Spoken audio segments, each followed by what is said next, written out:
இன்று நாம் பார்க்கவிருப்பது சுற்றுச்சூழல் வரலாறு. சுற்றுச்சூழல் நம் வாழ்வின் அன்றாட அங்கத்தில் ஒரு பகுதியாக உள்ளது. இச்சுற்றுச்சூழல் இல்லை என்றால் எந்த வரலாற்றும் அடிப்படையும் நம் தெரிய முடியாது. எந்த ஒரு வரலாற்றையும் பற்றி தெரிந்து கொள்வதற்கு முன்பாக சுற்றுச்சூழல் வரலாற்றின் அடிப்படையை நாம் அறிய வேண்டும். அந்த வகையாக இந்திய வரலாற்றின் சுற்றுச்சூழல் வரலாறு இன்று நாம் காணவிருக்கும் பாடத்தலைப்பு. இந்தியாவின் நிலவியல் அடிப்படைகள் இமயமலை பகுதிகள், சிந்து கங்கை சமவெளிகள் மற்றும் தீபகற்ப இந்தியா, தக்கான பீடபூமி என்று சொல்லப்படும் தீபகற்ப இந்தியா. இமயமலை பகுதிகளில் சிவாலிக் குன்றுகள், வட இந்திய சமவெளிகள், ஆரவல்லி மலைகள், விந்திய சாத்பூரா மலைப்பகுதிகள், சத்தீஸ்கர் பீடபூமி, சோட்டா நாகபுரி பீடபூமி மற்றும் கடலோர நிலப்பகுதிகள், மேற்கு கடற்கரை பகுதிகள், கிழக்கு கடற்கரை பகுதிகள் என்று 5 பிரிவுகளாக இந்தியாவின் பகுதிகளை பிரிக்கிறோம். இந்த 5 பகுதிகளின் அடிப்படையில் நாம் நம்முடைய சுற்றுச்சூழல் வழி மரபுகளையும் வரலாற்றையும் அறிய விளையலாம். மேற்காணும் நம் இந்திய வரைபடத்தில் மேல் பகுதி, அந்த பழுப்பு நிற பகுதிகள் எல்லாம் இமயமலை பகுதிகளை குறிக்கின்றது. தக்கான பீடபூமி பகுதிகள் கீழிருக்கும் மஞ்சள் நிற பகுதிகள் பீடபூமிக்குள் வருகின்றன. கிழக்கு மற்றும் மேற்கு தொடர்ச்சி மலைகள் தென்னிந்திய பகுதிகளின் இரு கரை ஓரங்களிலும் அமைந்துள்ளன. இந்த சூழலின் அடிப்படையில் இந்திய வரலாற்றை நாம் பார்க்கலாம். இந்தியா உலக புவியின் வரலாற்றை பொறுத்தவரை 4.6 பில்லியன் ஆண்டுகளுக்கு முன்பாக பூமி இருந்ததாகவும் அப்பூமி உருகிய நிலையில் இருந்ததாகவும் ஆராய்ச்சியாளர்கள் தெரிவிக்கின்றனர். சுற்றுச்சூழல் என்பது வரலாற்றின் ஒரு முக்கியமான நிகழ்வாக உள்ளது. இந்த பூமியில் 4.6 பில்லியன் ஆண்டுகளுக்கு முன்பாக பூமியில் உயிரினங்கள் இருந்தனவா, எப்படி இருந்தன என்று ஆராய்ச்சியாளர்கள் தொடர்ந்து ஆராய்ச்சி செய்த வண்ணம் இருந்தனர். அவற்றில் பல்வேறு கருத்துக்கள் வெளிப்பட்டுள்ளன. முதன்முறையாக சுற்றுச்சூழல் வரலாறு என்பது 1960 மற்றும் 70களில் தொடங்கிய ஒரு இயக்கத்தின் அமைப்பாக உள்ளது. இந்த இயக்கங்கள் ஏன் தொடர்ந்தன? சுற்றுச்சூழலை பாதுகாக்க வேண்டும் என்ற உணர்வு மக்களுக்கு வர ஆரம்பித்தது. புவி உச்சி மாநாடு கெய்ரோவில் நடைபெற்ற அந்த மாநாட்டின் அடிப்படையில் உலகம் முழுவதும் ஒரு விழிப்புணர்வு ஏற்பட்டது. சுற்றுச்சூழலை பாதுகாக்க வேண்டும்.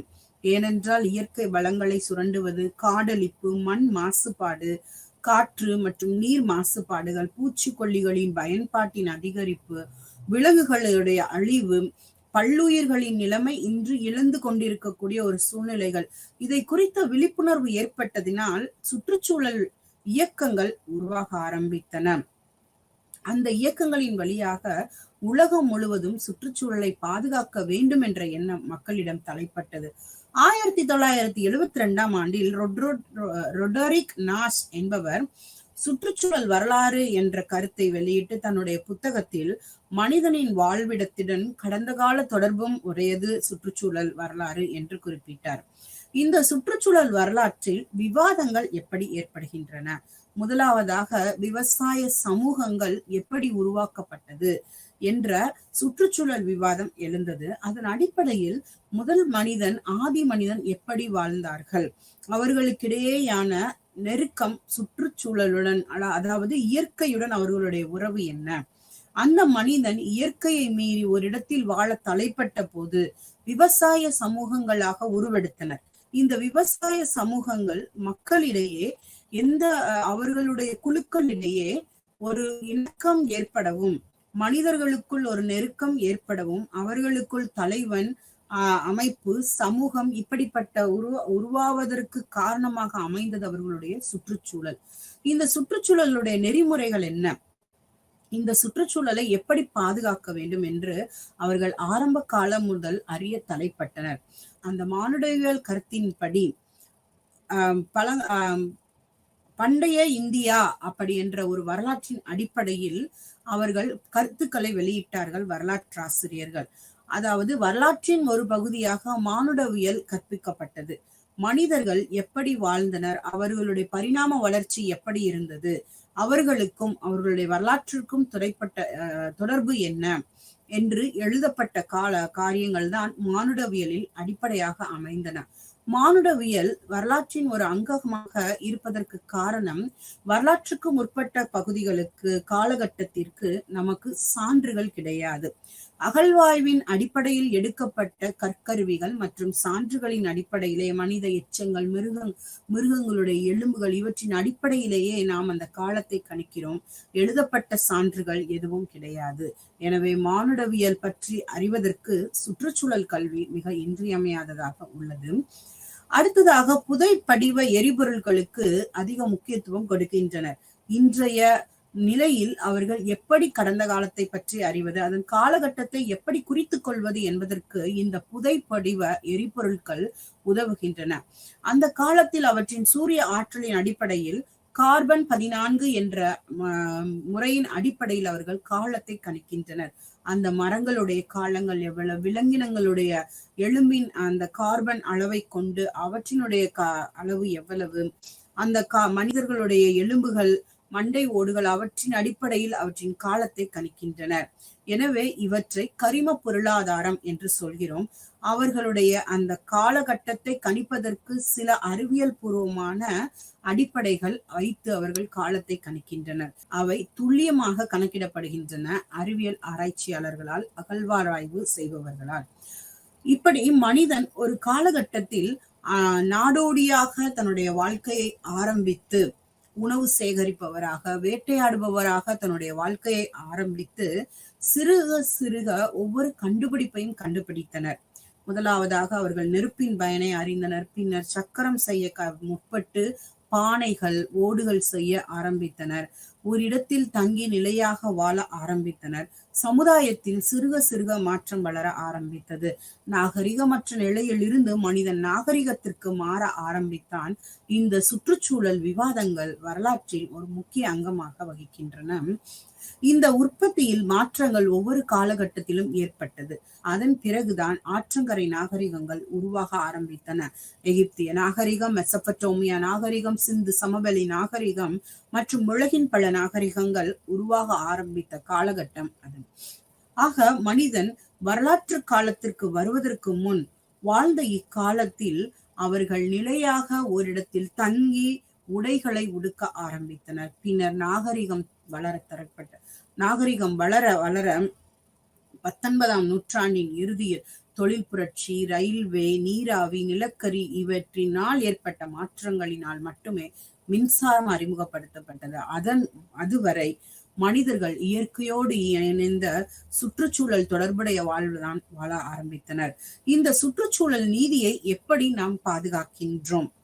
பொதுவாக இந்த சுற்றுச்சூழல் நீதி என்பது சுற்றுச்சூழல் நம்மால் எவ்வாறு பாதுகாக்கப்படுகிறது, எவ்வாறு சுரண்டப்படுகிறது என்பதை குறித்த விவாதமாகும். முதலாவது தலைப்பின்படி மேம்பாடு மற்றும் நிலைத்தன்மை. சுற்றுச்சூழலை எவ்வாறு பாதுகாக்கலாம், அதை எவ்வாறு நிலைத்தன்மைப்படுத்தலாம். நம் நிலைத்தன்மைப்படுத்தும் போது மட்டுமே வருங்கால சந்ததியினருக்கு அதை சேமித்து வைக்க முடியும். அந்த சுற்றுச்சூழலை பாதுகாப்பதற்கான வழிவகைகள் யாவை, அவற்றை எவ்வாறு இவ்வளவு நாட்கள் பாதுகாத்தனர் என்பதை அறிய முற்படுவதுதான் சுற்றுச்சூழல் நீதி. இதில் வளர்ந்த நாடுகளுக்கும் வளரும் நாடுகளுக்கும் இடையிலான சமத்துவம் எவ்வாறு பின்பற்றப்படுகிறது என்பதை நாம் வரலாற்று பார்வையில் பார்க்கிறோம். இந்த வளர்ந்த நாடுகளும் வளரும் நாடுகளும் எந்த அளவிற்கு அவர்கள் சுற்றுச்சூழலை பயன்படுத்துகின்றனர், எவ்வளவாக தண்ணீரை நுகர்கின்றனர், காற்றில் கரியமில வாயு, ஆக்சிஜன் ஆகிய 2 வாயுக்களினுடைய பயன்பாடு எவ்வளவாக இருக்கிறது என்ற புள்ளி விவரங்களின் அடிப்படையில் பார்க்கும் பொழுது வளரும் நாடுகளை விட வளர்ந்த நாடுகள் அதிக அளவில் நுகர்வு செய்கின்றனர். ஒரு சமத்துவம் இருக்க வேண்டும். எந்த நாடும் அதிக அளவில் பயன்படுத்தி புவி உச்சி மாநாட்டில் இந்த விவாதங்கள் 1992 நடைபெற்ற புவி உச்சி மாநாட்டில் இந்த காரியங்கள் விவாதிக்கப்பட்டது. எனவே சுற்றுச்சூழல் நீதி அவசியம் என்று கருதப்பட்டு சுற்றுச்சூழலை பாதுகாக்க வேண்டியது ஒவ்வொரு தனிநபருடைய அடிப்படை கடமை. குறிப்பாக அரசாங்கங்கள் இவற்றை பொறுப்பெடுத்து சுற்றுச்சூழல் நீதியை பாதுகாக்க வேண்டும் என்று அம்மாநாட்டில் கோரிக்கை விடுக்கப்பட்டு உலகம் எங்கும் அவை பரப்பப்பட்டது. மேலும் ஏழைகளின் சுற்றுச்சூழல் என்ற தலைப்பின் அடிப்படையில் விவாதங்கள் மேற்கொள்ளப்பட்டது. இனம் மற்றும் பாலினம் எந்த அளவுக்கு சுற்றுச்சூழல் நீதிக்கு முக்கியத்துவம் கொடுக்கின்றனர் என்பதையும் அவர்கள் கூறினர். பொதுவாக ஆண்களை காட்டிலும் பெண்களுக்கு அதிக அளவில் சுற்றுச்சூழல் விழிப்புணர்வு இருக்க வேண்டும் என்று அங்கு பேசப்பட்டது. களை எடுத்தல், விவசாயம் செய்தல் போன்ற சுற்றுச்சூழலோடு இணைந்த பணிகளை பெண்கள் செய்யும் பொழுது அவர்களுக்கு சுற்றுச்சூழலின் மேல் ஒரு பிடிப்பு ஏற்படும். மேலும் தண்ணீரை பயன்படுத்தும் போது அவர்கள் சுற்றுச்சூழலின் மேல் ஒரு ஈடுபாட்டுடன் வேலை செய்ய முடியும். அதனால் சுற்றுச்சூழலை பாதுகாக்க வேண்டும் என்ற விழிப்புணர்வும் அவர்களிடம் இருக்கும். இந்த விஷயங்கள் சுற்றுச்சூழல் நீதிக்காக ஏற்படுத்தப்பட்டது. மேலும் இந்த சுற்றுச்சூழல் நீதியை பாதுகாக்க பல இயக்கங்கள் செயல்படுத்தப்பட்டது.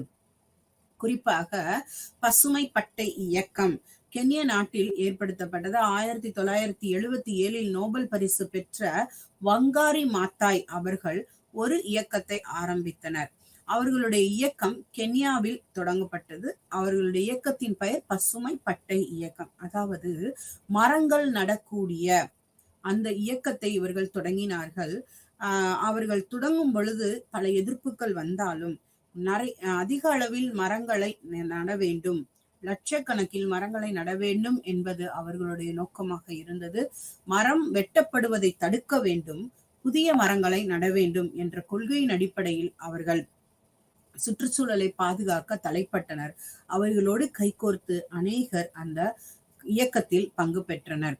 மற்றும் பீனா அகர்வால் அவர்கள் சுற்றுச்சூழலை பாதுகாப்பதற்கு பெண்களுடைய பங்கு மிக முக்கியம் என்பதை உலகிற்கு வெளிப்படுத்தி வாதிட்டார்.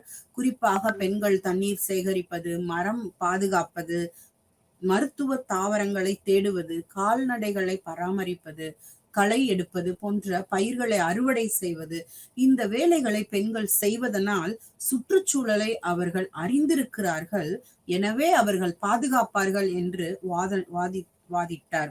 மேலும் சிப்கோ இயக்கம் போன்ற இந்தியாவில் ஏற்பட்ட இயக்கம், இதில் பெண்கள் அதிகமாக பங்கேற்றது இந்த இயக்கத்தின் வெளிப்பாடாக நாம் சொல்லலாம். இந்த இயக்கங்கள் இந்தியாவில் மட்டுமல்ல, உலக அளவில் இந்த சுற்றுச்சூழல் நீதி இயக்கங்கள் அதிக அளவில் ஏற்படுத்தப்பட்டன. இந்த இயக்கத்தின் ஒரு தொடர்ச்சியாக நாம் பார்க்கும் பொழுது அபே சிங் என்னும் ராஜஸ்தானிய மன்னன் தன்னுடைய அரண்மனையை கட்டுவதற்காக மரங்களை வெட்ட முற்பட்டார். அப்பொழுது அந்த பகுதி, அந்த மரத்தின் பெயர் கேஜ்ரி என்று சொல்லக்கூடிய சிறப்பு வாய்ந்த மரம். இன்றளவும் அவர்களுடைய நாட்டின், அவர்களுடைய பகுதியின் நினைவு சின்ன மரமாக, அதாவது ஸ்டேட் அப்படின்னு சொல்லக்கூடிய அந்த மாநில மரமாக அது இருக்கிறது. அந்த மரத்தை அவர்கள் வெட்ட தலைப்பட்ட போது அங்குள்ள பெண்கள் அவற்றை தடுக்க முயற்சித்தனர். குறிப்பாக அமிர்தா என்ற பெண் தன்னுடைய 2 கைக்குழந்தைகளுடன் மரத்தை வெட்டக்கூடாது என்று போராடினார். ஆனால் வாயிற்காவலாளர்களோ அரசனுடைய ஆணை, மரத்தை வெட்டியாக வேண்டும். எனவே அவர்கள் சென்று அந்த பெண்ணினுடைய என் தலையை வெட்டினால் மட்டுமே இம்மரத்தை வெட்ட முடியும் என்று அவர்கள் வாதிட்ட பொழுது அந்த வாயிற்காவலர்கள் அந்த பெண்ணின் தலையை துண்டாக்கி அவர்களுடைய 2 குழந்தைகளையும் வெட்டி பின்னர் மரத்தை வெட்ட தலைப்பட்டனர். அரசன் இதை கேள்விப்பட்ட போது மனம் இறங்கி இனி அந்த மரங்களை வெட்ட வேண்டாம், தன்னுடைய அரண்மனையை வேறு இடத்தில் அமைத்துக் கொள்ள முன்வந்தார். எனவே இந்த இயக்கம் இப்பொழுது மட்டுமல்ல, 1773 ஆண்டு காலகட்டத்தில், அதாவது 18ஆம் நூற்றாண்டின் தொடக்கத்திலே ஆரம்பிக்கப்பட்டது. பின்னர் இதே நிகழ்வு நம் இந்தியா சுதந்திரமடைந்த பின்பும் ஏற்படுத்தப்பட்டது. அதுதான் சிப்கோ இயக்கம் என்னும் இயக்கம். இந்த காலத்தில் மக்கள் மரங்களை வெட்டுவதற்காக, அதாவது குறிப்பிட்ட ஒரு தனியார் நிறுவனத்திற்காக அந்த பகுதி மரங்கள் வெட்டுவதற்கு, இமயமலை அடிவாரத்தில் இருக்கக்கூடிய அந்த பகுதியினுடைய மரங்கள் வெட்டப்படுவதற்கு அரசாங்கத்திடம் அனுமதி கேட்டிருந்தது. அரசாங்கமும் அதை அனுமதித்திருந்தனர். ஆனால் அந்த பகுதி மக்கள் அந்த மரங்களை வெட்ட அனுமதிக்கவில்லை. பிகிவா அப்படி என்று சொல்லக்கூடிய அந்த ஒரு குறிப்பிட்ட இன மக்கள் அவர்களுடைய அந்த புனித மரமாக அவர்கள் கருதினர். அவர்கள் சுற்றுச்சூழலை தங்களது உயிருக்கும் மேலாக மதித்தனர். எனவே அப்பகுதி மக்கள் இணைந்து போராட்டத்தில் ஈடுபட்டனர். மரங்களை கைகளால் தழுவிக்கொண்டு அந்த பெண்கள் மற்றும் மக்கள் அனைவரும் அந்த பகுதியினை பாதுகாக்க போராடினர். இந்த விஷயம் அப்போதைய பிரதமர் இந்திரா காந்தி அவர்களுடைய பார்வைக்கு எடுத்து செல்லப்பட்ட பொழுது, ஆம், இது சுற்றுச்சூழலை பாதுகாக்க வேண்டிய முக்கியமான விஷயம் என்பதற்காக 15 ஆண்டுகளுக்கு அந்த பகுதியினுடைய மரங்கள் வெட்டப்படக்கூடாது என்று அவர்கள் தடை விதித்தனர். இந்த இயக்கம் அந்த ஒரு பகுதியை தொடர்ந்து கர்நாடகா மற்றும் அப்பிகோ இயக்கம் மற்றும் பல இயக்கங்கள் பல்வேறு மாநிலங்களில் உருவாக ஆரம்பித்தது.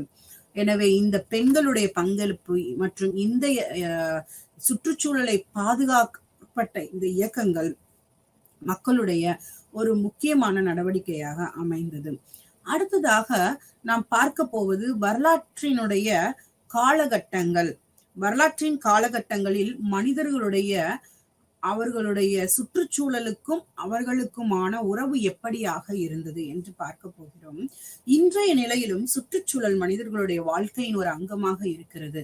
மனிதர்கள் இயற்கையிலிருந்து அநேக காரியங்களை பெற்றுக் கொள்ளுகிறார்கள். குறிப்பாக மருத்துவ தாவரங்கள், விலங்கினங்கள் மற்றும் பல்வேறு வகையான காய்கறிகள், பழங்கள், விதைகள், எத்தனையோ இயற்கை நமக்கு நன்கொடையாக அளித்திருக்கிறது. இவை இன்று அல்ல, மனிதன் உருவாக்கப்பட்ட நாட்களில் இருந்தே இயற்கையை அனுபவித்துக் கொண்டிருக்கிறான். அவர் எவ்வாறு அவர்களுடைய இயற்கையினுடைய உறவு இருந்தது என்று இப்பொழுது நாம் பார்க்க போகிறோம். முதலாவதாக வரலாற்றுக்கு முற்பட்ட காலம். வரலாறு என்பது எழுதப்படுவதற்கு எழுத்துக்கள் தோன்றிய காலத்திற்கு பிறகுதான் எழுத்து வடிவில் வரலாறு எழுதப்பட்டது, கல்வெட்டுக்கள் பொறிக்கப்பட்டன.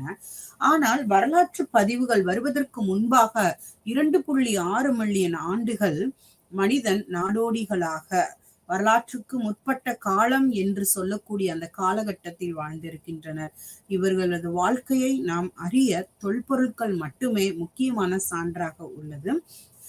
இந்த காலத்தை பற்றி அநேகர் ஆராய்ச்சி செய்திருந்தாலும் சுற்றுச்சூழலோடு தொடர்புடைய வரலாற்றுக்கு முற்பட்ட காலத்தினுடைய விவரங்களை அளித்தவர்கள் முதலாவதாக டேனியல் வில்சன். இவர் தன்னுடைய புத்தகமான ஸ்காட்லாந்தின் தொல்பொருள் மற்றும் வரலாற்றுக்கு முந்தைய பதிவுகளை 1851 வெளியிட்டார். பின்னர் சார்லஸ் டார்வின் இயற்கை தேர்வின் வழிமுறைகள் மூலம் உயிரினங்களின் தோற்றம் எனும் கருத்தினை அடங்கிய புத்தகத்தை 1859 தன்னுடைய ஆராய்ச்சி பதிப்பாக வெளியிட்டார்.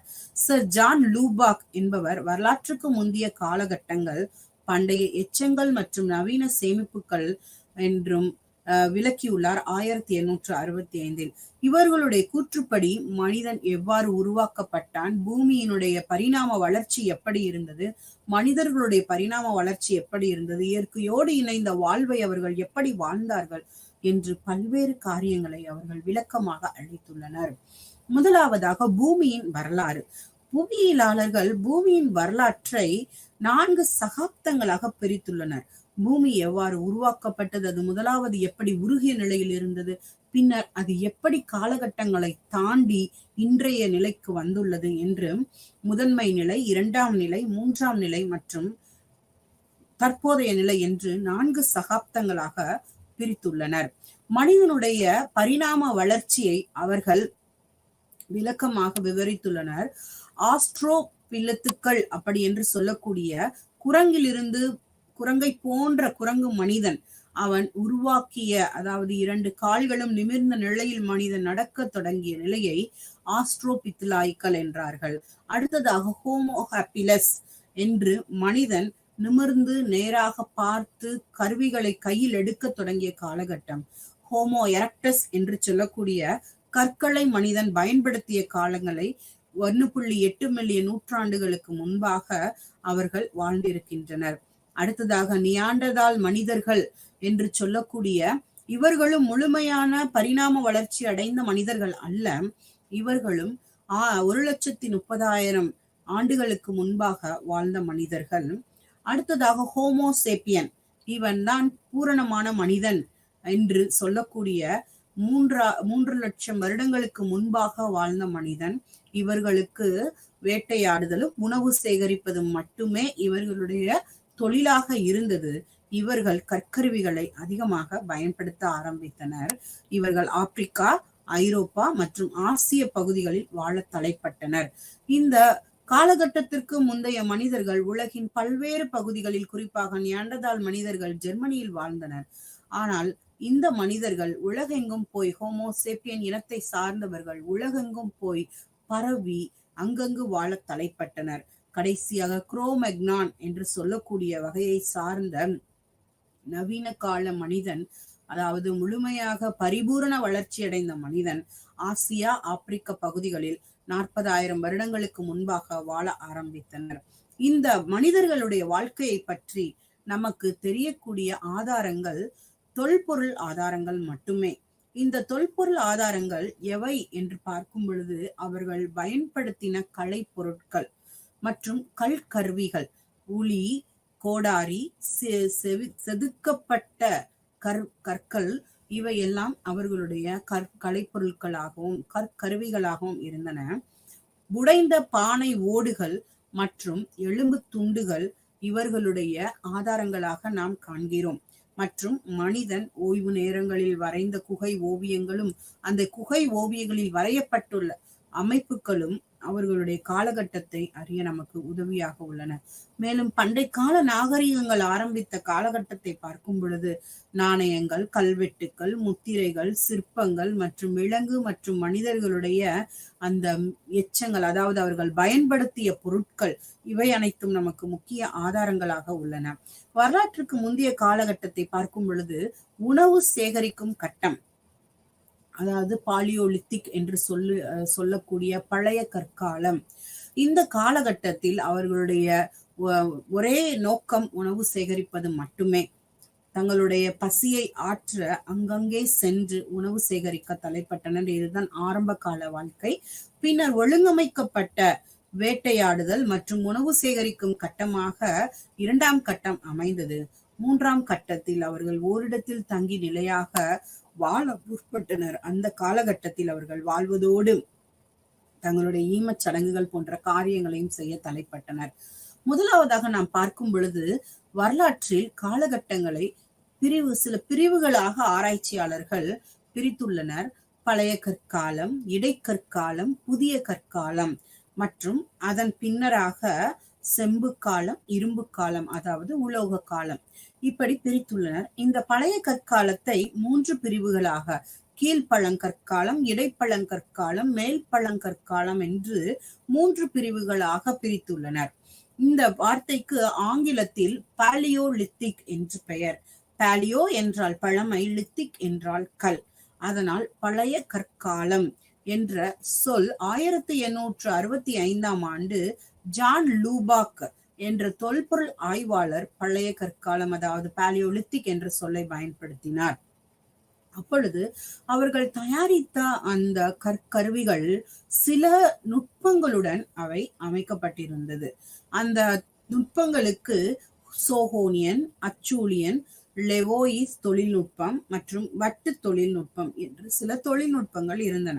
இவை வேறு ஒன்றுமில்லை. சோகோனின் என்று சொல்லும் போது கற்கருவிகள் அவர்கள் கைப்பிடிகளாக கற்கள், அங்கங்கே கிடந்த கற்களை எடுத்து தாங்கள் கைப்பிடித்து உணவு சேகரிக்கவும், மரங்களில் உள்ள கொட்டைகளை அடிக்கவும், பழங்களை பறிக்கவும், தன்னை எதிர்க்க வரும் விலங்குகளை, தாக்க வரும் விலங்குகளை அடிக்கவும் அவர்கள் இந்த கற்களை கருவிகளாக பயன்படுத்தினார். அதற்கேற்ற விதமாக கரம் பிடித்து, கைப்பிடித்து அடிக்கக்கூடிய கோடாரிகள் போல உருவாக்க ஆரம்பித்தனர். அச்சூலியன் என்பது கைக்கோடாரிகளின் வகைகள் தான். லெவோயிஸ் தொழில்நுட்பத்தின் அடிப்படையில் அவர்கள் செதுக்கப்பட்ட, முனை கூர்மையாக்கப்பட்ட கற்கருவிகளை பயன்படுத்தினர். இந்த ஆரம்ப கால கற்கருவிகளை நாம் பல்வேறு இடங்களில் இந்தியாவில் பார்க்கலாம். அதிரம்பாக்கம் மற்றும் குதியாம் குகைகள், இவை தமிழ்நாட்டில் உள்ள செங்கற்பட்டு மாவட்டத்தின் அருகில் அதிரம்பாக்கம் உள்ளது. குண்டலா என்று பிரம்மேஸ்வரம் பகுதியில் இருக்கக்கூடிய குண்டலா தமிழ்நாட்டின் பென்னர் பள்ளத்தாக்கு, மத்திய இந்திய பகுதியில் நர்மதா பள்ளத்தாக்கு மற்றும் நெவாசா என்று சொல்லக்கூடிய கோதாவரி பள்ளத்தாக்கின் பகுதி மகாராஷ்டிராவில் அமைந்துள்ளவை மற்றும் சோயன் பள்ளத்தாக்கு தற்போதைய பாகிஸ்தானின் பகுதிகளில் உள்ளவை. இந்த பகுதிகளில் அதிக அளவில் இந்த ஆரம்ப கால கற்கருவிகளை நாம் பார்க்கின்றோம். இந்த கற்கால கருவிகளை வட இந்தியாவில் அதிகமாக கண்டுபிடிக்க ஆரம்பித்த தலைப்பட்டவர் மார்டிமர் வீலர் மற்றும் அலெக்சாண்டர் கன்னிங்ஹாம். இந்த அலெக்சாண்டர் கன்னிங்ஹாம் அவருடைய பெரும் முயற்சியினால் வட இந்திய பகுதிகளில் இந்த கற்கருவிகள் கண்டுபிடிக்கப்பட்டன. தென்னிந்தியாவில் அக்குறையை நீக்கியவர் ராபர்ட் ப்ரூஸ்வுட் என்ற தொல்பொருள் ஆய்வாளர். எனவே அவரை பழங்கற்கால தொல்லியலின் தந்தை என்று அழைக்கின்றனர். இவர் யதார்த்தமாக பல்லாவரம் மலைப்பகுதிகள், அதாவது சென்னை அருகே இருக்கக்கூடிய பல்லாவரம் மலைப்பகுதிகளில் நடந்து கொண்டு ஆய்வுகளை கண்டறிய முற்பட்ட பொழுது அங்கு பல்வேறு பழங்கற்கால மனிதர்களுடைய தடயங்கள் மற்றும் கற்கருவிகள் கிடைத்துள்ளன. மற்றும் அங்குள்ள மலைப்பகுதிகளில் உள்ள குகைகளில் அவர்கள் வாழ்ந்ததற்கான அடையாளங்களும் அம்மனிதர்கள் விட்டு போன அந்த குகை பதிவுகளும் இருந்தன. இவற்றை வைத்து இங்கு ஒரு பழங்கற்கால மனிதர்களுடைய வாழ்க்கை அமைந்திருந்தது என்று சொல்லி இந்த ராபர்ட் ப்ரூஸ்வுட் அவர்கள் பழங்கற்காலத்தை அதிக அளவில் அங்கு எடுத்துரைத்து ஆராய்ச்சி செய்தார். அதன் முயற்சியாக பல்வேறு பகுதிகளில், தென்னிந்திய பகுதிகளில் ஆராய்ச்சி நடத்தப்பட்டது.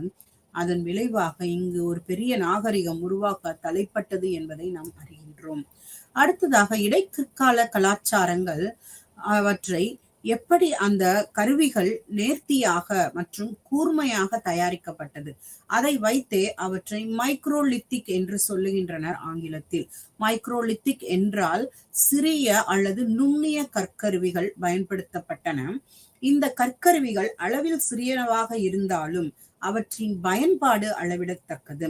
சிறிய உளிகள், ஆப்புகள் போன்ற வடிவமுடைய கற்கருவிகள் பயன்படுத்தப்பட்டன. குறிப்பாக பிம்பேத்கா மற்றும் பிற குகை பகுதிகளில், அதாவது மனிதர்கள் வேட்டையாடி அவர்கள் ஓய்வெடுத்த இடம் மலைப்பகுதிகள். அப்பகுதிகளில் அவர்கள் வில், அம்பு மற்றும் பல்வேறு விதமான கருவிகளுடன் வேட்டையாடுவதை அவர்கள் படமாக வரைந்து வைத்துள்ளனர். குறிப்பாக பிம்பேத்கா என்று சொல்லக்கூடிய அப்பகுதியில் உள்ள மலை குகைகளில் அழகான ஓவியங்கள் வரையப்பட்டுள்ளன. இந்த இடைக்கற்காலத்தில் மக்கள் மத்திய இந்தியாவின் பகுதிகளில் சில குகைகளில் இக்காரியங்களை நாம் பார்க்க முடியும். அவர்கள் நடனமாடுவது, இசைக்குழுக்கள் போன்று ஒன்றாக அமர்ந்து பாடல்கள் பாடுவது, கூட்டமாக அமர்ந்திருப்பது போன்ற பல்வேறு ஓவியங்களை நாம் பார்க்க முடியும். குறிப்பாக இந்த ஓவியத்தில் நாம் பார்க்கும் பொழுது குதிரை மீது அவர்கள் அமர்ந்து கையில் சில கற்கருவிகளை வைத்துக் கொண்டும் சில உளி போன்ற கருவிகளை வைத்துக் கொண்டும் வேட்டையாடுவதை நாம் இங்கு பார்க்க முடியும். மற்றும் பல்வேறு கால்நடைகள் பழக்கப்படுத்தப்பட்டுள்ளதை இக்காலகட்டத்தில் நாம் பார்க்கின்றோம். இதில் அவர்கள் கூட்டமாக இந்த படத்தில் நாம் பார்க்கும் பொழுது அவர்கள் கைகோர்த்து நடனமாடுவது போன்று, அங்கு பிற்புறத்தில் பாடல் பாடுவது போன்றும் சில ஓவியங்கள் வரையப்பட்டுள்ளன. இவை அந்த காலகட்டம்.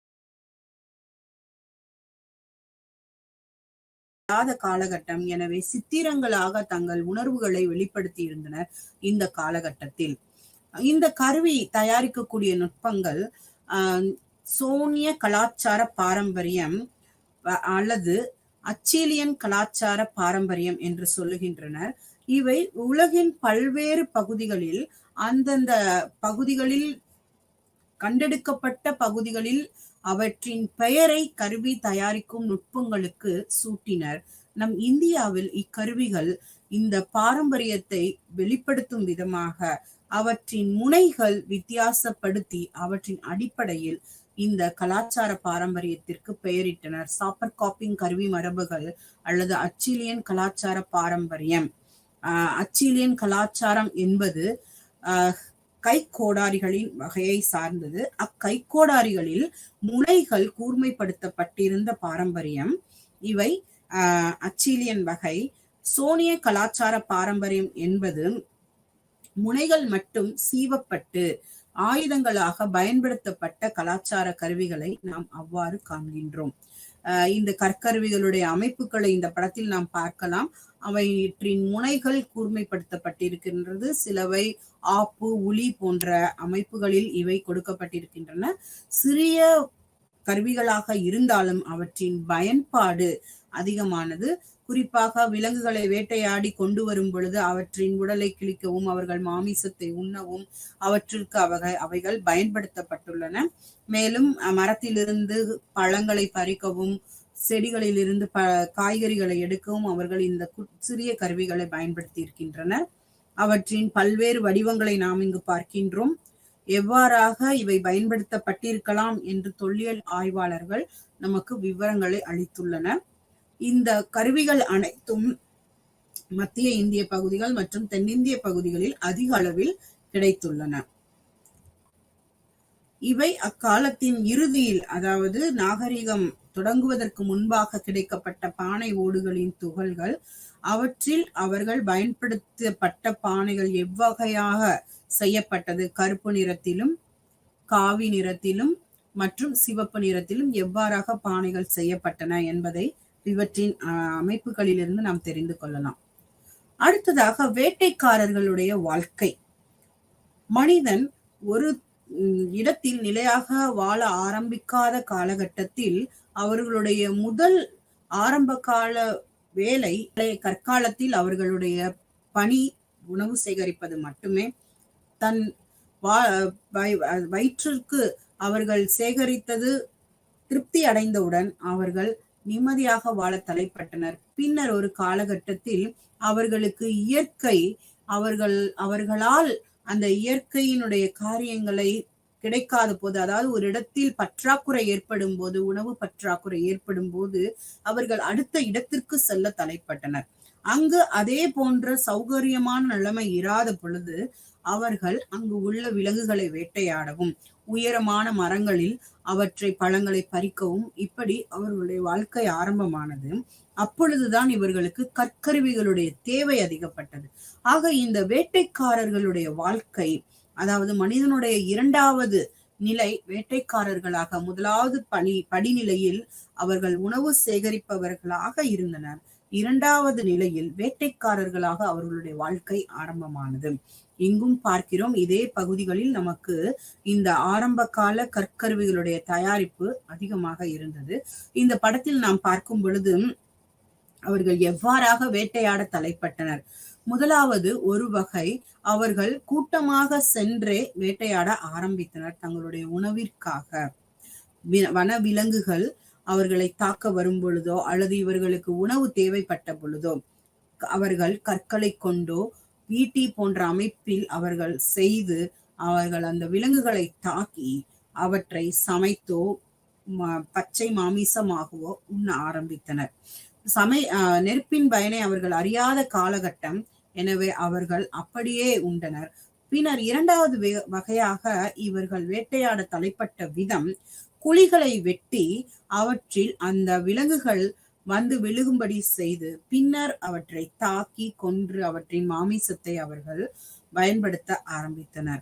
சோ இவர்களுடைய ஆகையால் அவர்களுடைய வாழ்க்கையினுடைய கலாச்சாரம் அநேக பகுதிகளில் இந்தியாவில் நாம் பார்க்கிறோம். குறிப்பாக மேற்கு ராஜஸ்தான், வடக்கு குஜராத், மேவார் பீடபூமி, ஒரிசா, சோட்டா நாகபுரி பீடபூமி பகுதிகள், தக்கான பீடபூமி பகுதிகள், மும்பை கடற்கரை பகுதிகள், தெலுங்கானா பீடபூமி, இவை இடைக்கற்கால கலாச்சாரத்தின் முக்கிய பகுதிகளாக இருக்கின்றன.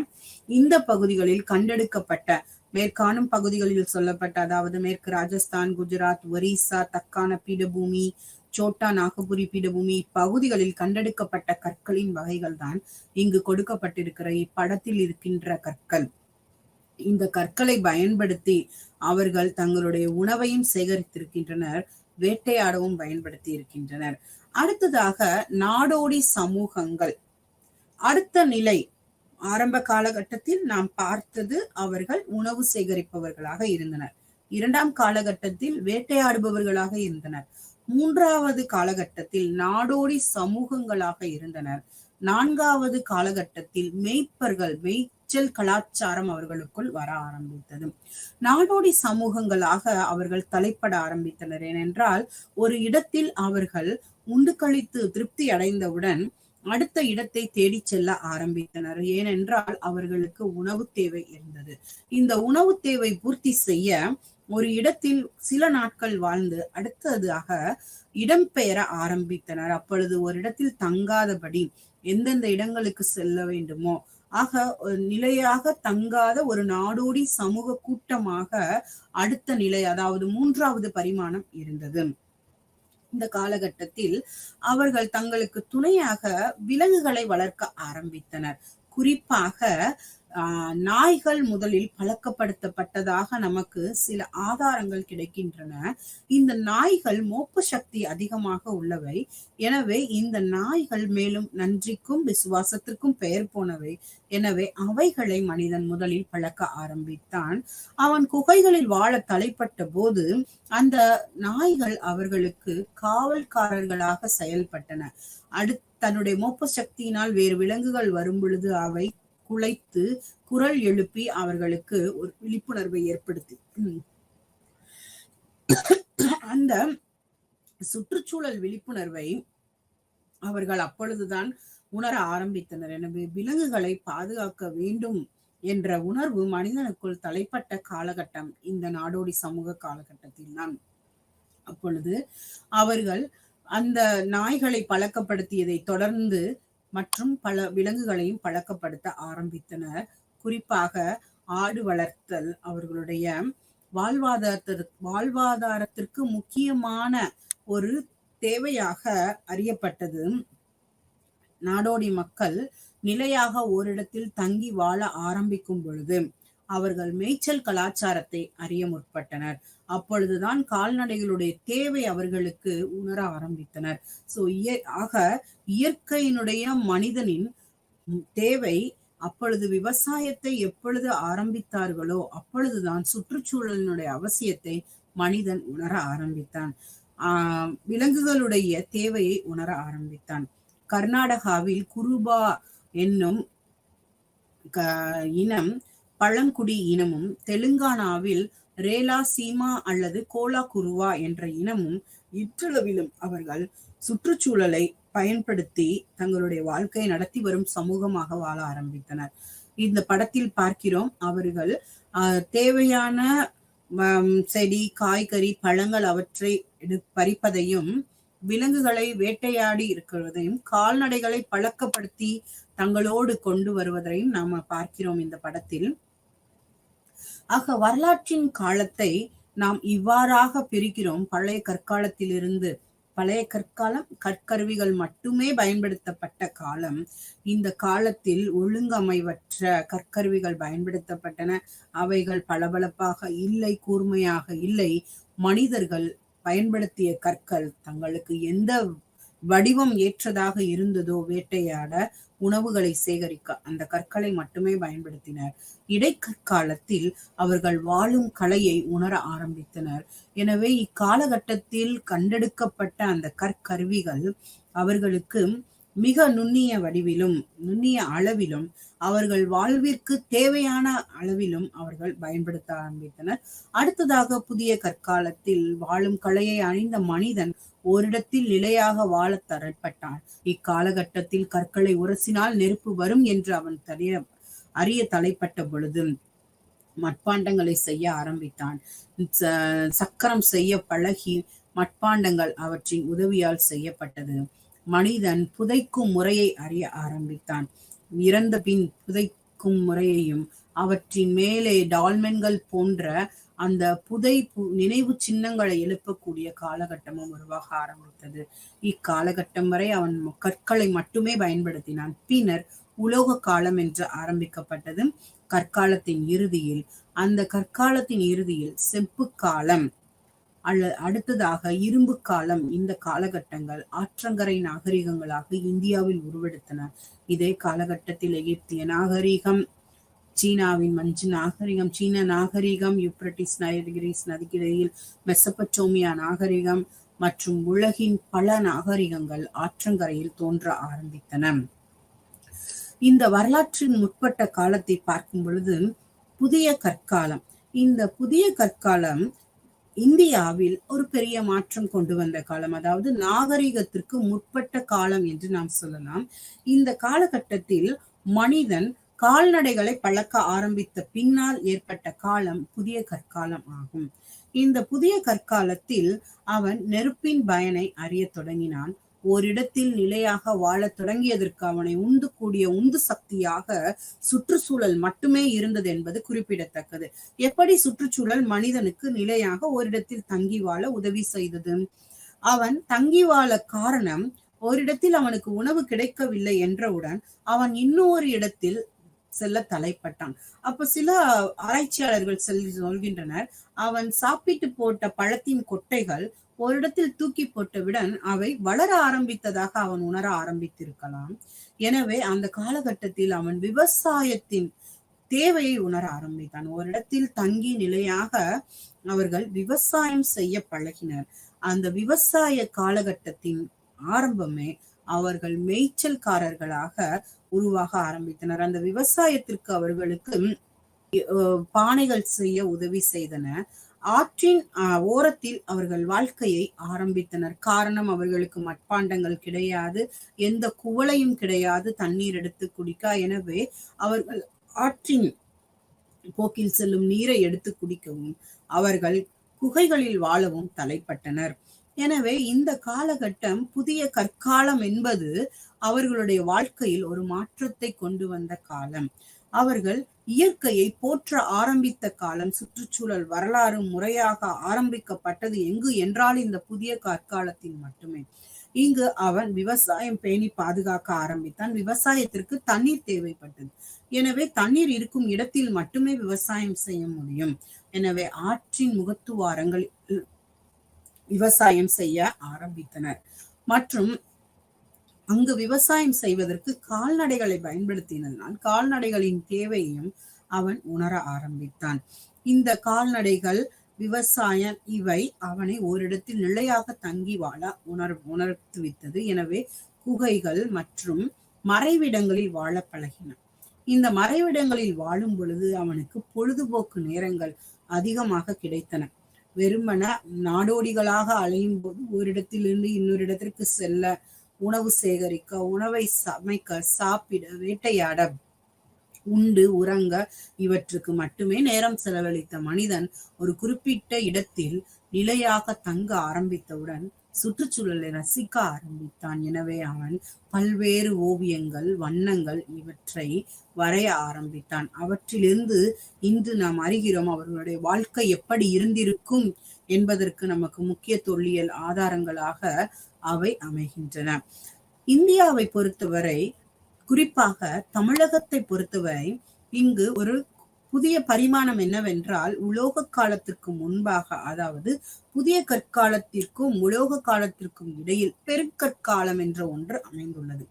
பையம்பள்ளி, அதிரம்பாக்கம், மதுரை, குறிப்பாக மதுரை பகுதிகளில் நாம் சில பகுதிகளை நாம் காண்கிறோம். விளாங்குடி, பறவை மற்றும் சில பகுதிகளில் இந்த பெருங்கற்கால நினைவு சின்னங்கள், சித்தன்னவாசல், புதுக்கோட்டை மாவட்டத்தில் சித்தன்னவாசல் மற்றும் சில பகுதிகளில் இந்த பெருங்கற்காலங்களை நாம் பார்க்கிறோம். ஏனென்றால் அக்காலகட்டத்தில் உலோகங்கள் தமிழகத்திற்கு பயன்படுத்தப்படவில்லை. ஆனால் அதற்கு பதிலாக கற்களை பெருமளவில் ஈமச்சடங்குகளுக்கு பயன்படுத்த ஆரம்பித்திருக்கின்றனர். இந்த புதிய கற்கால மனிதனின் இன்னும் ஒரு வித்தியாசமான பரிணாமம் என்னவென்றால், அவர்கள் புதைக்க ஆரம்பித்தனர். மனிதன் ஆரம்ப காலகட்டத்தில் இறந்தவுடன் அந்த இடத்திலேயே இறந்து போன சடலங்களை விட்டு பயணம் செய்ய ஆரம்பித்திருந்தனர்.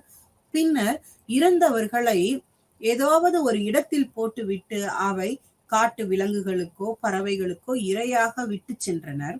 அடுத்த காலகட்டம் இடைக்காலத்தில் அப்படி விட்டு சென்றனர். அடுத்த புதிய காலகட்டத்தில் அவர்கள் இறந்தவர்களின் நினைவை போற்ற ஆரம்பித்தனர். எனவே நிலையாக தங்கிய பின் ஓரிடத்தில் அவர்களை புதைக்க ஆரம்பித்தனர். இந்த புதைப்பிற்கு அவர்கள் பயன்படுத்திய பொருட்கள், ஈமச் சடங்கிற்கென்று சில பொருட்களை பயன்படுத்தி இருக்கின்றனர். டால்மென்கள் என்று சொல்லக்கூடிய கற்திட்டைகள் மற்றும் கற்குகைகளை இவர்கள் பயன்படுத்தி இருக்கின்றனர். அதாவது இவற்றில் சில வகைகளை நாம் பார்க்கிறோம். சர்கோபஸ் என்று சொல்லக்கூடிய சவப்பெட்டிகள் மற்றும் முதுமக்கள் தாலி, அவற்றை இவர்கள் பயன்படுத்தி இருக்கின்றனர். இந்த சர்கோபஸ் பெட்டிகள் என்பவை மிக பட்டையான செவ்வக வடிவிலான கற்கள் அமைக்கப்பட்டு அவர்கள் புதைத்த இடத்தின் மேல் இக்கற்கள் அடுக்கப்பட்டிருந்தன. அவை சவப்பெட்டியை போன்ற அமைப்பில் வடிவமைக்கப்பட்டிருந்தன. பின்னர் சில இடங்களில் நாம் இந்த டால்மென்கள், அதாவது இறந்தவர்களுடைய உடலை அடக்கம் செய்து அவற்றின் மேல் ஈம கூரைகளை எழுப்பினர். அதாவது உயரமான கற்களை எழுப்பி அந்த கற்களை, நடுக்கல் என்று சொல்லக்கூடிய சில கற்களை பிற்காலத்தில் நாம் பார்க்கிறோம், சதிக்கல், வீரக்கல் இவையெல்லாம் வந்துள்ளன. ஆனால் ஆரம்ப காலத்தில் இந்த ஈமக்கற்களை அவர்கள் நிறுவி இருக்கின்றனர். உயரமான கற்கள், புதைத்த இடத்தின் மேல் உயரமான கற்கள் எழுப்பப்பட்டு மேற்கூரை போன்று தட்டையான ஒரு கல் அவற்றின் மேல் வைக்கப்பட்டிருந்தது. அதற்கு அடுத்தபடியாக அவர்கள் இறந்த இடத்தை சுற்றிலும் ஒரு பெரிய கற்கள், வட்ட வடிவத்தில் பெரிய கல் அமைக்கப்பட்டிருந்தது. பின்னர் அவர்களுக்கு சிறிய கற்களாக சுற்றிலும் அவர்களுடைய புதைக்கப்பட்ட இடத்தை சுற்றி சிறிய கற்கள் அமைக்கப்பட்டிருந்து அதன் கீழாக கூழாங்கற்களை பரப்பி ஒரு வித்தியாசமான நினைவு சின்னமாக அவர்கள் காட்ட முயற்சி செய்திருந்தனர். இந்த முறை தவிர அவர்கள் முதுமக்கள் தாளிகளில், அதாவது பானை போன்ற அமைப்புகளில் அவர்களுடைய பிணங்களை வைத்து மூடி அவற்றை மண்ணிற்கடியில் புதைத்துள்ளனர். ஒரு வகை அவர்களுடைய எலும்புகள் மற்றும் அவர்களுடைய அந்த எந்த காரியங்களை அவர்கள் பயன்படுத்தி இருந்தார்களோ அந்த பயன்படுத்தப்பட்ட பொருட்களையும் அவற்றின் உள்ளாக போட்டு அவர்களை மூடி மண்ணிற்குள் புதைத்துள்ளனர். இது ஒரு வகையாக நாம் பார்க்கிறோம். அடுத்ததாக இன்னும் சில முதுமக்கள் தாளிகளையும் நாம் பார்க்கிறோம். அவற்றின் உள்ளே இந்த பிற்காலத்தில், அதாவது புதிய கற்காலத்தின் கடைப்பகுதியில் வந்த இந்த சர்கோபஸ் சவப்பெட்டிகள் மற்றும் முதுமக்கள் தாளிகளில் கிழக்கு நோக்கிய துளை இருப்பதாக நாம் பார்க்கிறோம். அந்த துளையினுடைய அர்த்தம் என்னவென்றால், இறந்தவர்களுடைய ஆவிகள் வெளியில் வந்து போகக்கூடிய ஒரு துளையாக அவை அமைந்துள்ளது என்று அவர்களுடைய நம்பிக்கை இருந்ததாக நாம் அறிகிறோம். ஆக மக்களுடைய நம்பிக்கை உருவாக ஆரம்பித்தது. அவர்களுக்கு அடிப்படையான சமயம் என்று ஒன்று இல்லை என்றாலும் இறந்தவர்களுடைய ஆன்மா வந்து போகிறது என்ற ஒரு நம்பிக்கை இந்த காலகட்டத்தில் அவர்களுக்கு அளிக்கப்பட்டது. இந்த பெருங்கற்கால நினைவு சின்னங்கள் பல்வேறு இடங்களில், குறிப்பாக தென்னிந்தியா, மத்திய இந்திய பகுதிகளில், குறிப்பாக தமிழகத்தின் பல பகுதிகளில் நாம் பார்க்கிறோம். இந்த புதிய கற்கால மக்கள் நாடோடி சமூக வாழ்விலிருந்து மாறி ஒரு புதிய வாழ்க்கையை தொடர ஆரம்பிக்கின்றனர். துணிகளை நெய்ய முற்படுகின்றனர். ஆடுகள் வளர்ப்பது அவர்களுடைய விவசாயத்தை அதிகமாக பெருக்க ஆரம்பித்தது.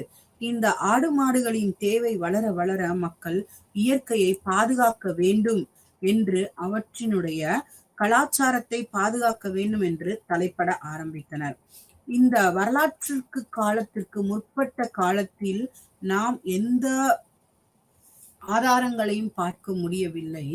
இந்த கற்கருவிகளை மட்டுமே வைத்து அவர்களுடைய காலத்தை கணிக்கின்றனர் தொல்பொருள் ஆராய்ச்சியாளர்கள். இந்த சுற்றுச்சூழல் கல்வியின் வரலாற்றில் இந்த பழைய கற்காலம், இடைக்கற்காலம், புதிய கற்காலம் 3 காலங்களும் இவர்களுடைய மட்பாண்டங்கள் மற்றும் கற்கருவிகளின் அடிப்படையிலேயே எழுதப்பட்டுள்ளது. எனவே மனிதன் நாகரிகம் என்ற ஒரு காரியத்தை கற்றுக்கொள்ள ஆரம்பித்தது புதிய கற்காலத்தின் கடைப்பகுதியில் தான். இங்கு மட்பாண்டங்கள் செய்ய தலைப்பட்ட பொழுது அவர்கள் ஆற்றங்கரையிலே தங்களுடைய முக்கியமான வாழ்வின் பெரும் பகுதியை ஆற்றங்கரையில் செலவிட ஆரம்பித்தனர். ஆற்றங்கரையில் அவர்கள் நாடோடிகளாக இருந்து மாறிய நிலைமையினால் அவர்கள் புதிய ஆடைகளை நெய்ய பழக ஆரம்பித்தனர். ஊசிகள் போன்ற கருவிகள் கண்டுபிடிக்கப்பட்டு செய்யப்பட்டு அவர்கள் பயன்படுத்தினர். இந்த மட்பாண்டங்களில் பல்வேறு விதமான மட்பாண்டங்களை நாம் பார்க்கிறோம். ஆனால் இதே காலகட்டத்தில், இந்தியாவில் கண்டெடுக்கப்பட்ட காலத்தில் உலகின் பல்வேறு பகுதிகளிலும், குறிப்பாக ஜப்பான், சீனா மற்றும் ஐரோப்பிய நாடுகள் பலவற்றிலும், ஆப்பிரிக்காவின் சில பகுதிகளிலும், அமெரிக்காவின் சில பகுதிகளிலும் நாம் சில நாகரிகங்களை பார்க்கிறோம். அவர்கள் மிகவும் தேர்ந்தவர்களாக மனிதனுடைய வாழ்க்கையில் அவர்கள் விவசாயத்தில் தேறினவர்களாக இக்காலகட்டத்தில் வாழ்ந்திருக்கின்றனர். இந்த புதிய கற்கால மனிதர்களுக்கு கற்களின் பயன்பாடு மிகவும் சிறப்பானதாக இருந்தது. ஏனென்றால் அவர்கள் ஒரு குறிப்பிட்ட கற்களை மட்டுமே பயன்படுத்தவில்லை. பழைய கற்கால மனிதன் குவாட்சைட் என்று சொல்லக்கூடிய படிம கற்களை மட்டுமே பயன்படுத்தினான். அதனால் அவர்களை குவாட்சைட் மனிதர்கள் என்று சொன்னார்கள். பின்னர் இடைக்காலத்தில் வாழ்ந்த மனிதர்கள் செரட் மற்றும் பலவிதமான மணிக்கல், செப்புக்கள் போன்ற பல்வேறு விதமான கற்களை பயன்படுத்தி இருக்கின்றனர். ஜாஸ்பர் என்று சொல்லக்கூடிய கற்கள், இவை குவாட்சைட் கற்களுக்கு இணையாக தரத்தில் இருப்பவை. மேலும் பளபளப்பான கற்கள். இந்த கற்களை அவர்கள் பயன்படுத்தினர். புதிய கற்கால மனிதர் பல்வேறு விதமான கற்களை குவாட்சைட் மற்றும் செரட், ஜாஸ்பர், சிவப்பு மணிக்கல் மற்றும் சிவப்பு கற்கள் போன்ற பல்வேறு கற்களை பயன்படுத்தி இருக்கின்றனர். அவற்றை கொண்டே மட்பாண்டங்களை செய்துள்ளனர். அவற்றை கொண்டே கருவிகளையும் செய்துள்ளனர். மற்றும் இந்த கற்கள் அவர்களுக்கு ஈமச் சடங்குகளுக்கும் மிக பிரயோஜனமாக இருந்தவையாக இருந்தது. எனவே சிறிய சிறிய கற்கள் பயன்படுத்துவதை விடுத்து பெரிய கற்களை அவர்கள் பயன்படுத்தியதனால் பெருங்கற்காலம் என்று அவர்களுடைய காலம் அழைக்கப்படுகிறது. இவ்வாறாக இப்படி காலகட்டத்தை பிரித்திருக்கின்றனர். ஆனால் இந்த பழைய கற்காலத்திற்கு முன்பாக மனிதனுடைய வாழ்க்கை எப்படி இருந்தது, பூமி எப்படி உருகிய நிலையில் இருந்த பூமி வர ஆரம்பித்தது என்று நாம் பார்க்கும் பொழுது, பூமி உருகிய நிலையில் இருந்த காலத்தை தாண்டி அடுத்த காலகட்டத்தை நாம் உறைபனி காலம் என்று சொல்கிறோம். ஆங்கிலத்தில் ஹோலோஸ்டின், பெலிஸ்டோசன் என்று காலகட்டங்களை பிரிக்கின்றனர். அந்த காலகட்டத்தில் அவர்கள் உறைபனி காலம், அதாவது மனிதர்கள் வாழ தகுதியற்ற நிலையில் பூமி இருந்தது. பின்னர் அந்த உறைபனி, எங்கு பார்த்தாலும் பனி உறைந்த காலம் இருந்தது. அங்கு எந்த விதமான தாவரங்கள் வளர்வதற்கும் சாத்தியம் இல்லாத காலகட்டம். அடுத்த காலகட்டம் மட்டுமே பனி உறைந்த நிலைமையிலும் மற்ற உலகத்தில் மனிதர்கள் வாழ ஏற்ற காலம் வர ஆரம்பித்தது. அந்த பெலிசோட்டன் அப்படி என்று சொல்லக்கூடிய காலம். அந்த காலகட்டத்தில் பனிக்கரடி மற்றும் சில பனியில் வாழக்கூடிய உயிரினங்கள் வளர ஆரம்பித்தன. ஒரு செல், இரு செல் உயிரினங்கள் வளர ஆரம்பித்தன. மனிதனும் தன்னுடைய வாழ்க்கையை ஆரம்பித்தான். அந்த காலகட்டத்தை ஆராய்ச்சியாளர்கள் குரங்கு மனிதர்கள் என்று சொல்கின்றனர். இந்த உறைபனி காலத்தில் மனிதர்களுடைய எச்சங்களை நாம் கார்பன் 14 முறைப்படி அறிகின்றோம். அவர்களுடைய காலகட்டம் இத்தனை லட்சங்களுக்கு, பல மில்லியன் வருடங்களுக்கு, அதாவது 3 மில்லியன் வருடங்களுக்கு முற்பட்டவை என்று நாம் அறிகின்றோம். அந்த உறைபனி காலத்திற்கு அடுத்ததாக மனிதன் நிமிர்ந்த நிலையில் தன்னுடைய பாதுகாப்பிற்காக, தன்னுடைய உணவிற்காக கற்களை பயன்படுத்த தொடங்கின காலம் தான் பழைய கற்காலம். பழைய கற்காலம், இடைக்கற்காலம், புதிய கற்காலம், இந்த 3 காலங்களை கடந்து அவன் நிலையாக வாழ ஆரம்பித்தான். விவசாய புரட்சி ஏற்பட்டது. இந்த புதிய கற்காலத்துக்கு பின்பு ஒரு விவசாயத்தில் புரட்சி. புரட்சி என்றால் பெரிய அளவில் இயந்திரங்கள் வைத்து அவர்கள் செய்யவில்லை. விவசாயம் செய்ததே அவர்களுடைய ஒரு புரட்சி என்று நாம் சொல்லலாம். ஒரு இடத்தில் நிலையாக தங்கி வாழ முற்பட்ட அவர்கள் விவசாயம் எப்படி விதையை போடுவது, எப்படி அதை வளரச் செய்வது என்று படிப்படியான நிலையில் அவர்கள் உணர்ந்து அதை அறிந்து அவர்கள் விவசாயம் செய்ய ஆரம்பித்தனர். இந்த விவசாய புரட்சி பல்வேறு கண்டுபிடிப்புகளுக்கும் அவை உறுதுணையாக இருந்தது. ஆங்கிலத்தில் ஒரு அருமையான பழமொழி உண்டு, தேவையே அறிவியலின் தாய். Necessity is the mother of invention. அப்ப அந்த பழமொழிக்கு ஏற்ப அவனுக்கு தேவை உணவு. உணவி தேவைக்காக அவர்கள் பல்வேறு காரியங்களை கண்டுபிடிக்க முற்பட்டனர், தலைப்பட்டனர். இந்த காரியங்களை அவர்கள் விவசாயத்திற்காக கண்டுபிடிக்க தலைப்பட்ட பொழுது அவர்கள் மட்பாண்ட கலையை அறிந்தனர். இந்த மட்பாண்டங்களுடைய பயன்பாடு வரலாற்றில் மிகப்பெரிய தாக்கத்தை ஏற்படுத்தியது. பின்னர் மனிதன் இடம்பெயர ஆரம்பித்தான். மக்கள் தொகை பெருக்கம் ஓரிடத்தில் அதிகமாக அவர்களுடைய தேவையும் அதிகரித்தது. இத்தேவைக்காக அவர் பல்வேறு இடங்களுக்கு பயணம் செய்ய வேண்டியிருந்தது. எனவே மனிதர்கள் சமூக குழுக்களாக பிரிய ஆரம்பித்தனர். ஒரு குடும்பத்தை சேர்ந்த ஒரு குழு ஒரு இடத்தில் இருந்தால் அடுத்த சமூக குழுக்கள் வேறு வேறு இடங்களுக்கு பயணித்து செல்ல ஆரம்பித்தனர். அந்த குழுக்களுக்கு ஒரு தலைவன் ஏற்பட்டான். அந்த குழுக்கள் ஒரு சமூகமாக உருவெடுத்தது. அந்த சமூகத்திற்கு ஒரு தலைவன், அவருக்கு சில அங்கங்கள் என்று வாழும் கலையில் மாற்றங்கள் ஏற்பட்டது. மனிதன் சூழ்நிலைகளையும் சுற்றுச்சூழலையும் பயன்படுத்த ஆரம்பித்தான். ஒரு இடத்தில் மட்டும் அல்ல, பல்வேறு சுற்றுச்சூழல்களை அவர்கள் பார்த்து அந்த சுற்றுச்சூழல்களை அனுபவிக்க ஆரம்பித்தனர். ஆக மனிதன் சுற்றுச்சூழல் வரலாற்றின் அத்தியாயத்தை தொடங்க ஆரம்பித்தான். அந்த சுற்றுச்சூழல் அவர்களுக்கு தேவை என்ற நிலை வரும் பொழுது அவற்றை பாதுகாக்கவும் அவர்கள் தலைப்பட்டனர். இன்றும் நாம் சுற்றுச்சூழலை எந்த அளவிற்கு பயன்படுத்துகின்றோம்? உதாரணமாக சொல்ல வேண்டும் என்றால், கடவுளுக்கு படைக்கப்படும் வாழைப்பழம், தேங்காய், இவை எதற்காக? அதை மட்டுமே ஏன் வேறு பழங்கள் இல்லையா?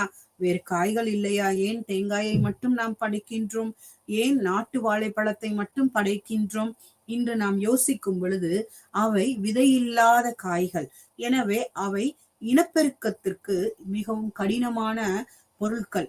இந்த பொருட்கள் பாதுகாக்கப்பட வேண்டும் என்றால் கட்டாயம் சுற்றுச்சூழலை பாதுகாக்க வேண்டிய விழிப்புணர்வு மக்களுக்கு இருக்க வேண்டும். கடவுளுக்கு பயன்படுத்த இக்காரியங்களே உகந்தவை என்று சொல்லும் பொழுது கட்டாயத்தின் அடிப்படையில் நாம் அவற்றை பாதுகாக்கின்றோம். எனவே தேங்காய்களை வளர்க்கின்றோம், நாட்டு வாழைப்பழங்களை வளர்க்கின்றோம். ஆக மக்கள் அவற்றை பாதுகாக்கக்கூடிய கட்டாயத்தின் தேவை வரும் பொழுது அந்த சுற்றுச்சூழல், இயற்கை பாதுகாக்கப்படுகிறது. எனவே சுற்றுச்சூழலை பாதுகாக்க மனிதன் ஆரம்பித்த அந்த புதிய கற்காலத்தில் பின்னர் நாகரிகமும் தொடர ஆரம்பித்தது. ஆக சுற்றுச்சூழல் வரலாறு என்பது நாகரிகத்தின் வரலாறு, வரலாற்றின் வரலாறு என்பது பிரித்து பார்க்க முடியாத அங்கங்கள். இந்த காலகட்டத்தில் அவர்கள் உலோகங்களை கண்டறிய தடைப்பட்டனர். இடம் விட்டு இடம்பெயர்ந்த மக்கள் ஓரிடத்திலிருந்து இன்னொரு இடத்திற்கு செல்லும் பொழுது அவர்களுக்கு சில உலோகங்கள் காணப்பட்டன. அவைதான் இரும்பு, செம்பு போன்ற செப்பு. இந்த காரியங்கள் அவர்களுக்கு கிடைத்த பொழுது அவர்கள் அதை எடுத்து பயன்படுத்த ஆரம்பித்தனர். செப்பு கருவிகள் அதிக அளவில் பயன்பாட்டிற்கு வந்தது. இந்த செப்பு காலம் மற்றும் இரும்பின் பயனை மக்கள் உலகத்தின் பல்வேறு பகுதிகளில் எடுக்க ஆரம்பித்தனர். இந்தியாவிலும் செப்பு அதிகமாக பயன்படுத்தப்பட்ட காலத்தை நம்ம ஹராப்பா கலாச்சாரம், சிந்து சமவெளி நாகரிகம் என்று காண்கின்றோம். இரும்பு அதிகமாக பயன்படுத்தப்பட்ட காலத்தை வேதகாலம் என்று நாம் காண்கின்றோம். இது உலகம் எங்கும் செப்பும் இரும்பும் உலோக காலத்தில் கண்டுபிடிக்கப்பட்டு அவர்கள் அவற்றை பல்வேறு பணிகளுக்கு பயன்படுத்தினர். குறிப்பாக விவசாயத்தின் இடுபொருள்களாக, அதாவது கலப்பை மற்றும் ஏர் போன்ற கருவிகள் செய்வதற்கு அவர்கள் பயன்படுத்தினர். இத்தகைய சிறப்பு வாய்ந்த இயற்கை எப்படி வளர்ந்தது, எப்படி ஆற்று சமவெளிகளில் அவை உருவெடுத்து பாதுகாக்கப்பட்டது என்பதை பின்வரும் அலகுகளில் நாம் பார்க்க முடியும். ஆக வரலாறு, சுற்றுச்சூழல் வரலாறு மற்றும் இயற்கை வரலாறை பாதுகாக்க வேண்டியது நம்முடைய கடமை. ஆதி மனிதன் அன்று அதனுடைய தேவையை உணர்ந்த பொழுதுதான் அவர்களுக்கு நிலையான ஒரு வாழ்க்கை அமைந்தது. அவர்களுடைய வாழ்க்கை செழிப்பாக வாழ ஆரம்பித்தது. நாகரிகங்கள் பெருக ஆரம்பித்தது. ஆக இன்றைய இயற்கையை பாதுகாக்க வேண்டியது நம்மளுடைய கடமை. சுற்றுச்சூழல் வரலாறு மட்டும் நாம் படிக்கின்றோம், அதோடு நிறுத்திவிடக் கூடாது. அவை எவ்வாறு வரலாற்றில் பாதுகாக்கப்பட்டது, எப்படி ஒரு சிக்கோ இயக்கம், அப்பிக்கோ இயக்கம் மக்கள் மனதில் ஒரு பெரிய தாக்கத்தை ஏற்படுத்தி அந்த காட்டை நாம் பாதுகாக்க வேண்டும், மரங்களை பாதுகாக்க போராட வேண்டும் என்று இவர்கள் போராடினார்களோ, அதே போல் நம்மால் இயன்ற பாதுகாப்பை நாம் இயற்கைக்கு வழங்க வேண்டும். நாம் இயற்கைக்கு வழங்கும் போது மட்டுமே நம்முடைய வருங்கால சந்ததியினர் அந்த இயற்கையின் பயனை முழுமையாக அறிய முடியும். அந்த இயற்கை தலைமுறையினருக்கு உதவியாக வேண்டும் என்றால் அவை நம் கையில் உள்ளது. நம் கையில் மட்டுமே பொறுப்பு உள்ளது. பாடங்களை படிக்கின்றோம், நடைமுறை வாழ்க்கைக்கு அவை எவ்வாறு பயன்படுத்தப்பட வேண்டும் என்று யோசியுங்கள் மாணவர்களே. நாம் படிக்கின்றோம், அந்த காரியத்தை அபியாசப்படுத்துங்கள். இயற்கையை நேசிப்போம், இயற்கையை சுவாசிப்போம்.